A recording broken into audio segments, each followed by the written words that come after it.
नमस्कार और स्वागत है द डीप डाइव में।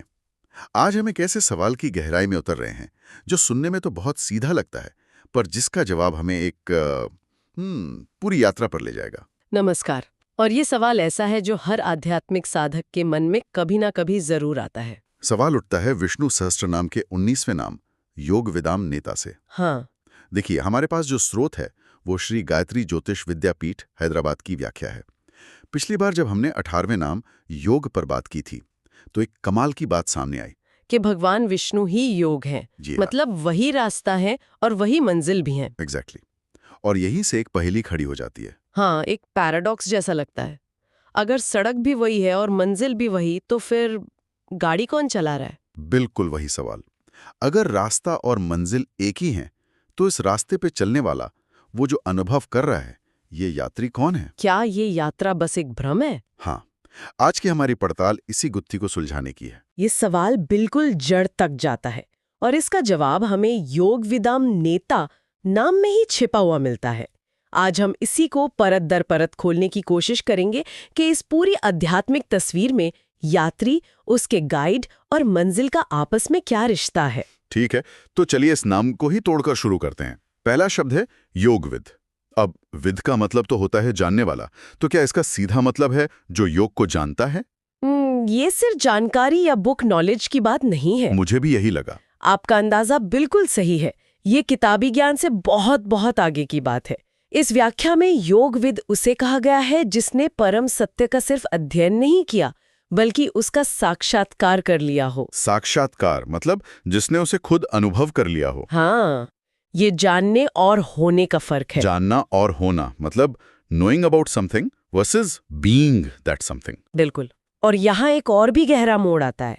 स्रोत कहता है कि जिस दिव्य अनुभव का साक्षात्कार होता है, वो अनुभव का क्षेत्र भी स्वयं महाविष्णु ही है। एक मिनट तो सोचिए, मंजिल भी विष्णु और उस मंजिल तक पहुंचने पर जो अनुभव हो रहा है वो भी विष्णु। तो हम फिर से घूमकर उसी सवाल पर आ गए। अगर अनुभव भी वही और जिसे अनुभव किया जा रहा है वो भी वही, तो फिर ये तीसरा कौन है जो अनुभव कर रहा है?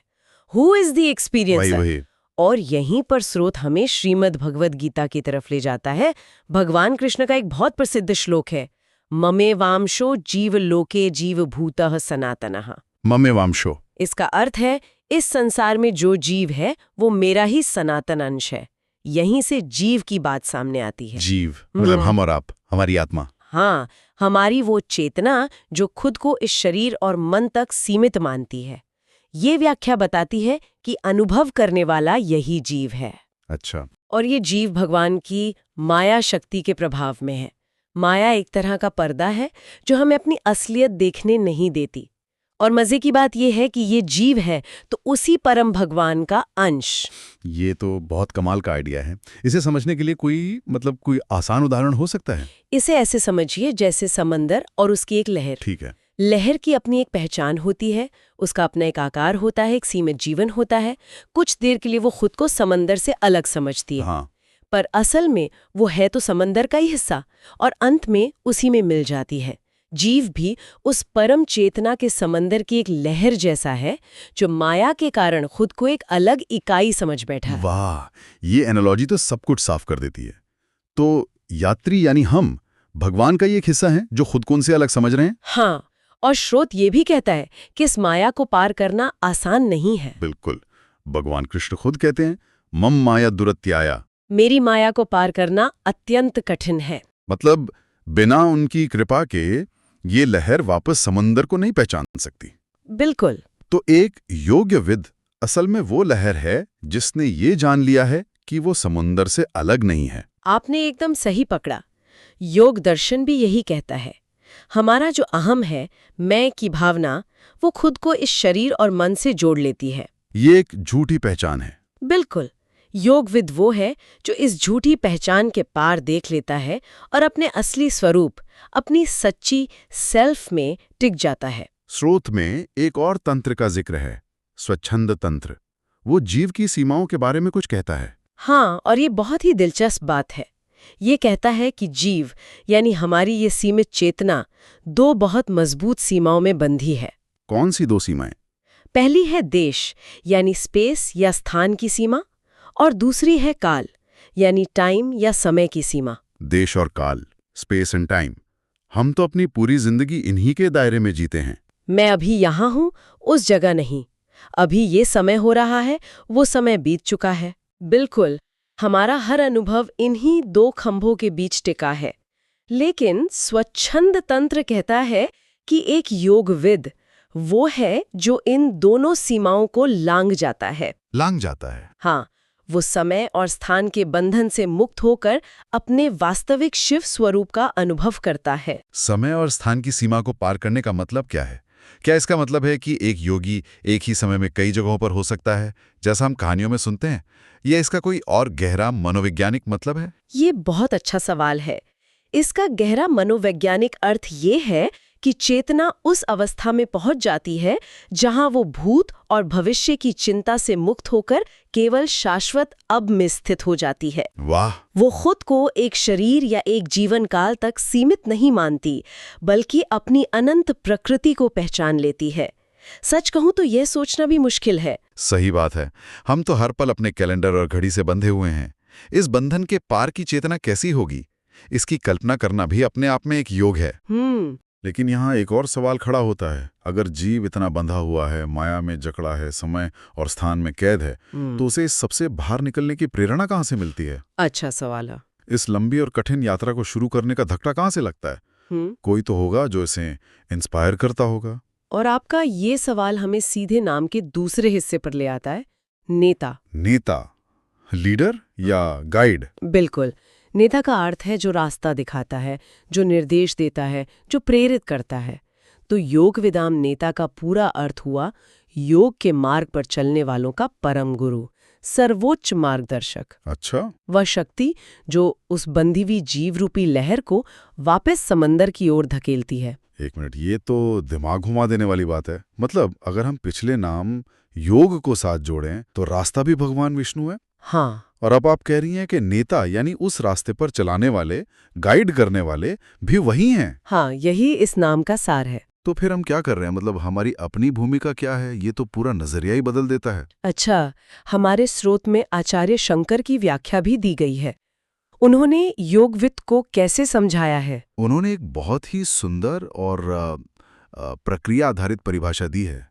वो कहते हैं, योगम विदन्ति, विचारयन्ति, ज्ञानयन्ति, लभन्ते इति वा योगविदः। ये सिर्फ एक शब्द नहीं बल्कि एक पूरी यात्रा का वर्णन लग रहा है। बिल्कुल है। चलिए इसे थोड़ा खोलते हैं।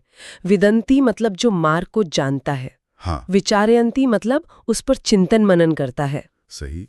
फिर ज्ञानन्ति, हाँ। उस ज्ञान को आत्मसात करता है, उसे अपना बना लेता है।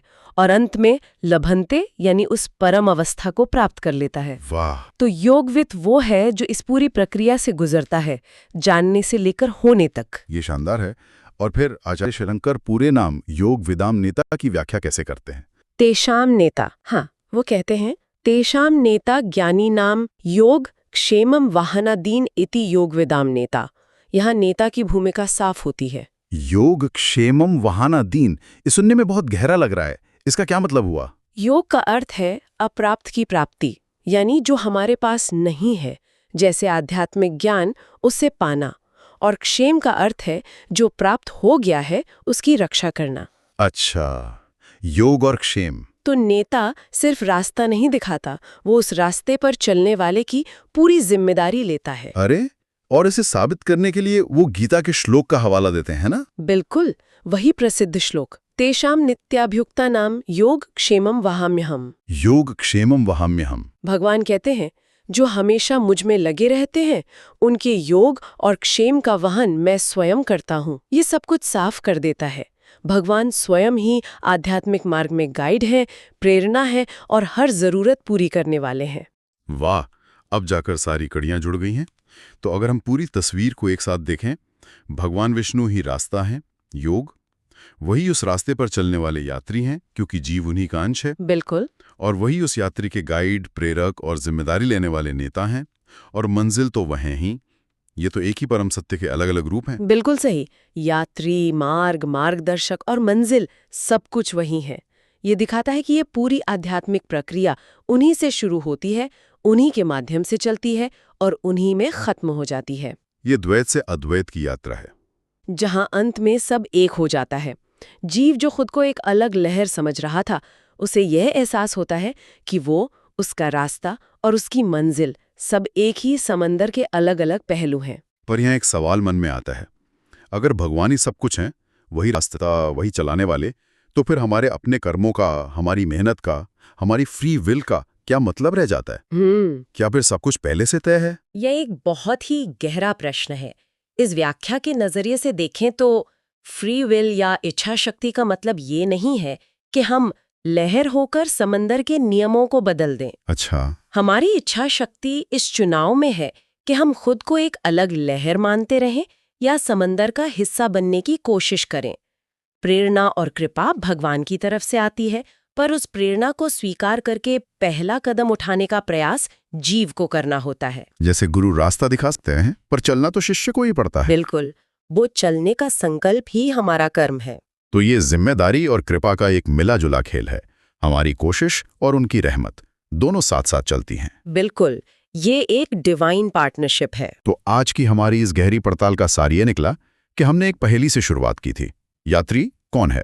और हमने पाया कि यात्री जीव है, भगवान का ही अंश, जो माया के कारण खुद को भूला हुआ है। और हमने ये भी देखा कि इस भूले हुए यात्री को घर वापस लाने वाला गाइड यानी नेता भी स्वयं भगवान ही हैं। वो सिर्फ मंजिल पर खड़े होकर इंतजार नहीं कर रहे, बल्कि हर कदम पर हाथ पकड़कर साथ चल रहे हैं, प्रेरणा दे रहे हैं। ये एक बहुत ही ताकत देने वाला और खूबसूरत विचार है। ये अकेलापन खत्म कर देता है। बिल्कुल। और यहाँ हमारे श्रोताओं के लिए सोचने वाली एक बात है। हमने बात की कि जीव समय और स्थान से बंधी एक सीमित चेतना है। हाँ। हम सब अपने रोजमर्रा के जीवन में इस सीमा को, इस लिमिटेशन को महसूस करते हैं। कभी लगता है वक्त कम है, कभी लगता है हम सही जगह पर नहीं है। हाँ, ये तो हर दिन की कहानी है।